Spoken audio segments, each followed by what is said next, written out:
This video is for educational purposes only. Only test your own hardware. Doing otherwise is illegal. Don't be a skid.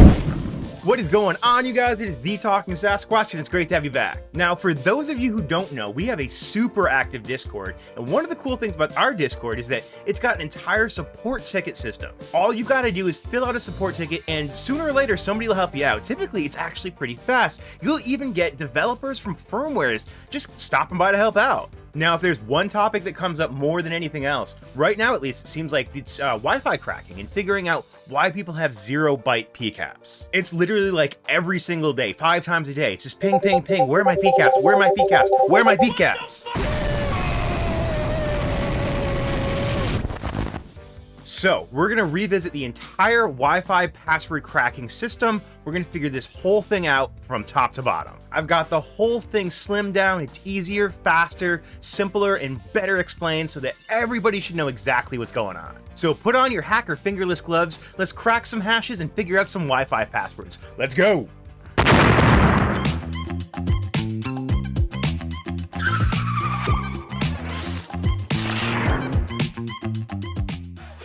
Alright, right up top, disclaimer. Obviously, only test devices that you own or are allowed to test. Doing otherwise is extremely illegal, and yes, you can get caught. Don't be a skid.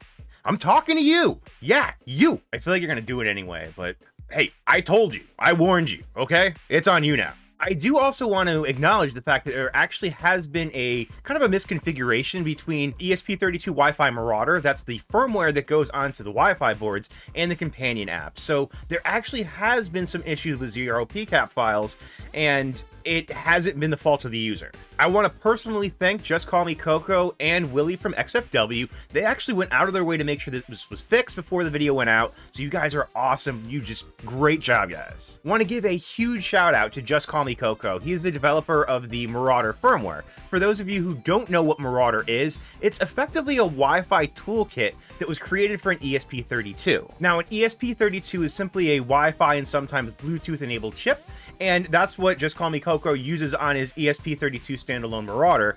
Also, it's what the Flipper developers use for their Wi-Fi board. Now, the Flipper 0 Wi-Fi board was originally created to basically do wireless debugging and running through troubleshooting and stuff. When Flipper came out, Just Call Me Coco realized that he could run his firmware on this chip, and basically created this immensely powerful Wi-Fi tool that Flipper 0 can take advantage of. Now, one of the things that makes everything a little bit more complicated as far as installing firmware onto the Wi-Fi boards is the fact that there are a lot. Like this one, which is the official Wi-Fi board. Or this one made by Just Call Me Coco. Or this one made by AWOC. Or this one also made by AWOC that I threw some GPS onto. Or this one made by Some Toms. Or even this one made by Esteban Fuentealba called the Melvique, which has an ESP32 on the back that's capable of running Marauder. I mean, hell, even I built one right here, which is one of the first prototype boards I made. So now, I know you're probably thinking, hey, where do I get boards like that? Well, that brings us to today's sponsor, PCBWay. PCBWay is your one-stop shop for anything that has to do with PCBs. PCBWay can help you design, create, and assemble almost any PCB for almost any project. They're actually currently working on a Flex PCB for me right now. It's so cool. Now, don't forget, just because they're called PCBWay, it doesn't mean that that's all they do. They also do 3D printing, injection molding, and sheet metal fabrication. On top of all that, they've also got a module store where you can pick up anything from Raspberry Pi to small TFT screens to sensors and more. That's where I got my Miniware ES15 and my Miniware TS1C. So check out PCBWay.com for a free instant quote. Thank you so much again for your continued support, and let's get back at it. So yeah, with all those different boards, some of them actually have to be flashed slightly differently. Well, we're gonna go through the entire process top to bottom. We're gonna get them all working today. So first, I'm gonna do it for people using official firmware. I'm gonna show you how to use FZEE Flasher to flash the Wi-Fi board, and then how to get the companion app through Flipper Labs. So for this example, I'm going to use the transparent flipper that I got the case printed from PCBWay. The thing came out awesome. Thanks to ZR Kraken for making the model. So let's plug this into USB, hop onto QFlipper, get it all updated, and we'll show you how it works. All right, here we are on the desktop. Of course, we're going to plug our flipper into USB-C. We're going to make sure that the cable that we're using to plug it into USB-C also has data, not just power. If you're concerned about the cable, just use the one that came with the flipper. So usually we would just open up QFlipper and update that way. but I'm actually going to show you how to use lab.flipper.net to update the firmware and also install the Marauder companion app. So we'll close this. We're going to navigate over to lab.flipper.net. There we go. Put it on the actual screen. And here we go. We can go to the development. I mean, you can do anything you want. Let's do release for now and just click install. It's going to take a few minutes, but it's going to install and update everything, and you'll be ready to go for the next step. 2 very boring minutes later. All right, one short rest later, and we're done here. And let's see if we can get this back up on the screen. Might have to unplug the flipper and plug it back in for Lab to connect. And here we go, all updated and ready to go. Now all we have to do is go over to the apps over here, and then you can see all the cool apps that you can install directly from your browser. This is actually a fantastic addition to the lab.flipper.net setup. I learned about this a little bit later than I should have, but man, this is a great setup. Obviously, feel free to browse through all these and install as many apps as you'd like, but for today, we're gonna do Marauder. Search.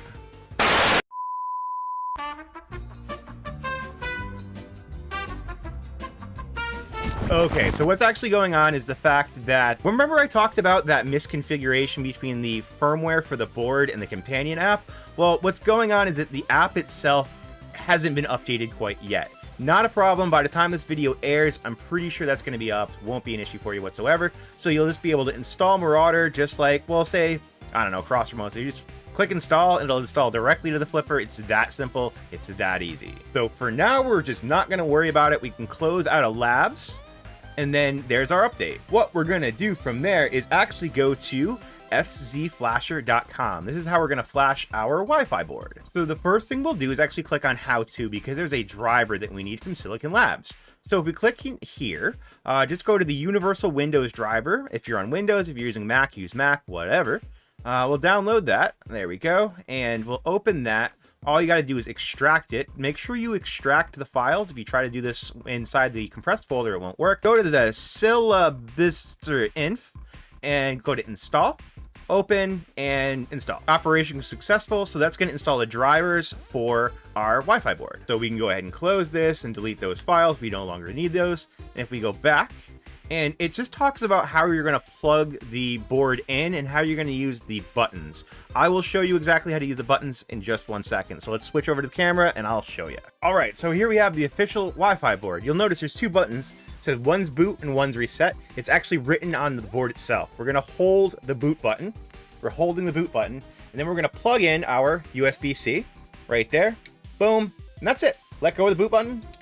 And then this is in what's called DFU mode, which allows the firmware to be flashed. Let's go back to desktop and do that. Now, quick note, you do not have to do this on all boards, and some boards don't even have the boot or reset buttons. The flasher itself can automatically trigger things to go into boot mode, but it just depends on the wiring of the boards and when they were made and things like that. But for the most part, follow these instructions, everything will go well. We can close the how-to, and all we're gonna do is click connect. Right there, and I have 2 things in there, and my USB serial at COM17 is actually a IPS clock, but it figured out ASP32. Actually, let me unplug my clock just to make sure. I have okay, perfect. I have overwritten the firmware of my IPS Nixie clock like 5 times. I don't want to do it again. And connect. Give it a second, and here we go.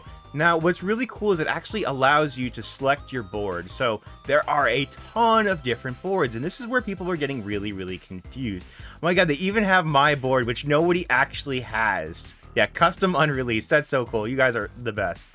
This was made by Zardos and InfoSecREDD. All right, so let's scroll back up, and this is the official Wi-Fi board. Now, you'll notice there's 2 versions. Now, the official Wi-Fi board has a SD card add-on that Just Call Me Coco made, or you can actually make one yourself. Just a little bit of wiring, but mine does not have an onboard SD card, so you're just going to select Flipper Dev Board, and we'll select version. So, I mean, it's either latest or previous. We're going to go with latest because obviously we're cool. And then now, yeah, you can flash either Marauder or Blackmagic. Marauder is the Wi-Fi suite of tools. Blackmagic is the wireless debugging. So we're going to use Marauder and then just hit program. Give it a roll and it finishes in no time. It's so much faster than it used to be. Such a cool process. Great job on this project. Great job. And we're complete. All you gotta do is unplug the board and it's ready to go. And that's it. That's the workflow for installing the firmware onto the dev board and onto your flipper itself. Easy peasy if you want to stay on official firmware. Now, if you want to be a little more spicy, we can go ahead and install custom firmware. The guys over at XFW did a fantastic job making this entire process even easier on their firmware. All right, so let's go ahead and make sure we have FZ Flasher closed, labs closed, everything closed. Take our flipper, and we're going to go ahead and plug it into USB-C. We'll hop down to the desktop and install XFW. All right, so we're just gonna navigate over to the Xtreme website, which is flipper-extre.me, Xtreme, and click on upload. Click on install. Wow, reading's hard all of a sudden.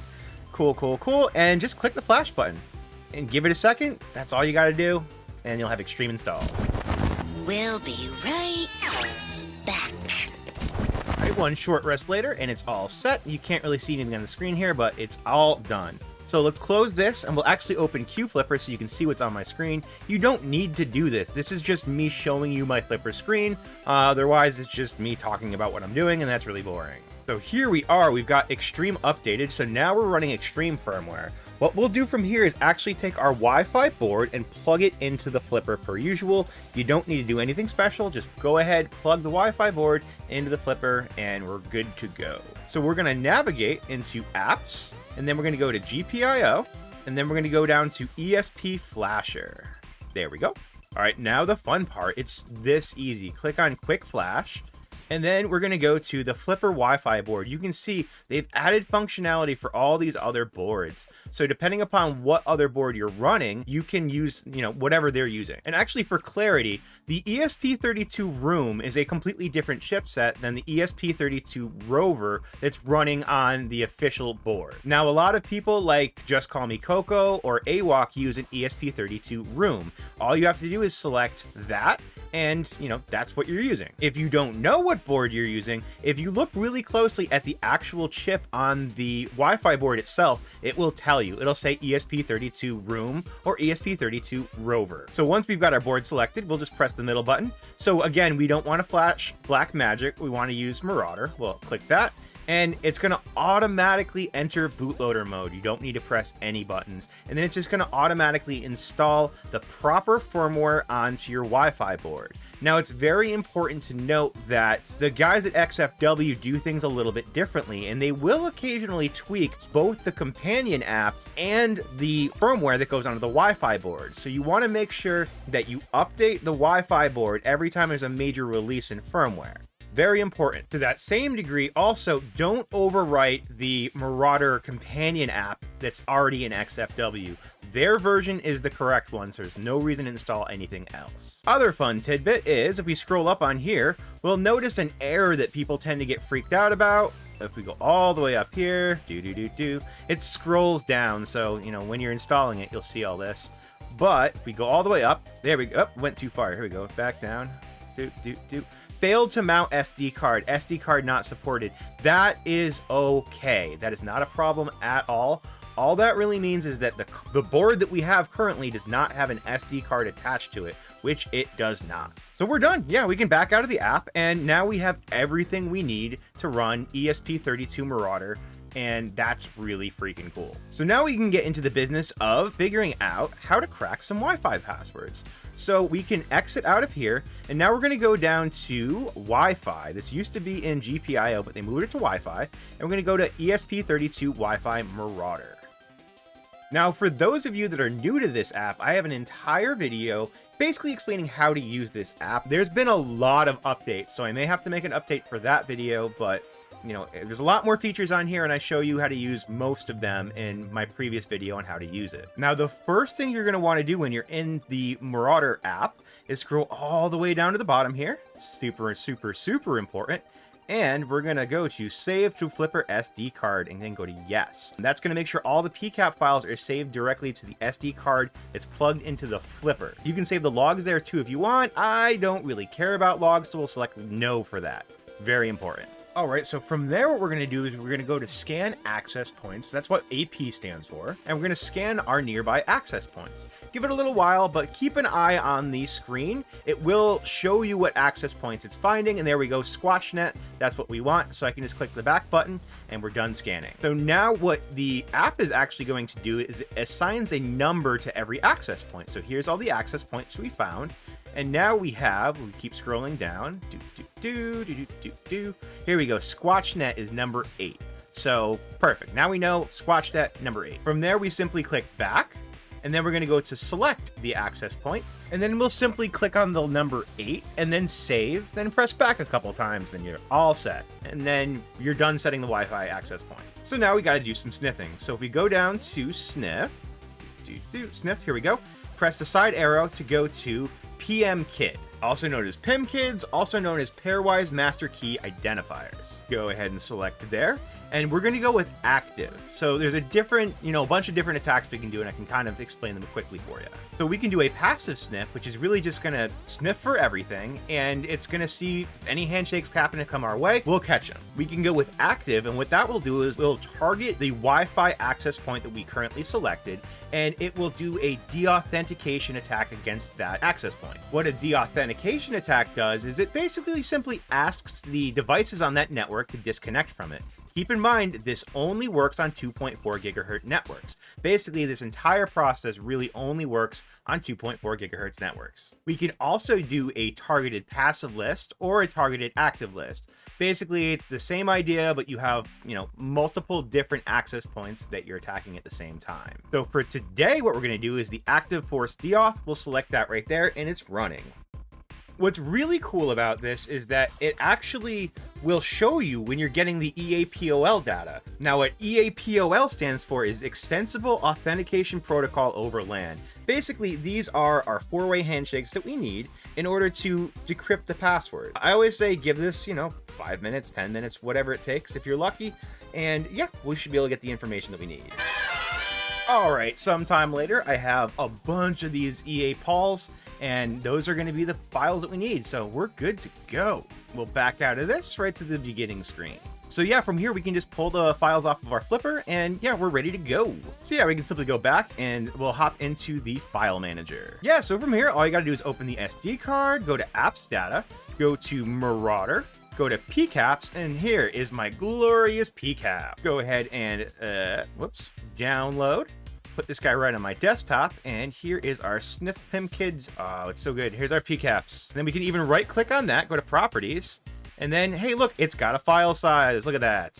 Now, if for any reason you get a PCAP file with a 0-byte file size, go ahead and update and install both the new firmware for your flipper and the new companion app and the new firmware for the Wi-Fi board. Make sure you're starting off fresh. So start from step 1 and get back here. So I guess now is a really good time to talk about what a PCAP actually is. So PCAPs, basically, it's just a digest of the password that cannot be directly converted into a password. As my good friend Delilah puts it, it's like trying to turn a chicken McNugget back into a chicken. You just can't do it. What you can do is take millions of passwords and basically redigest each of those using the same algorithm to see if they match in the end. So this is why, yeah, these are dictionary attacks, but there's not really too many better ways of doing this, at least using this method. Now, there's a couple ways we can go ahead and deal with these PCAPs and get information from them. So let's close QFlipper and let's check out a really cool project that InfoSecREDD set up. So this is InfoSecREDD's PCAP uploader. Really cool. All you got to do is basically put the PCAPs in the same folder as this and run a command, and basically it's going to upload those PCAP and then email you with the cracked password, which is really cool. So all you do is go to download zip. We'll download this to our desktop just like we have millions of times before,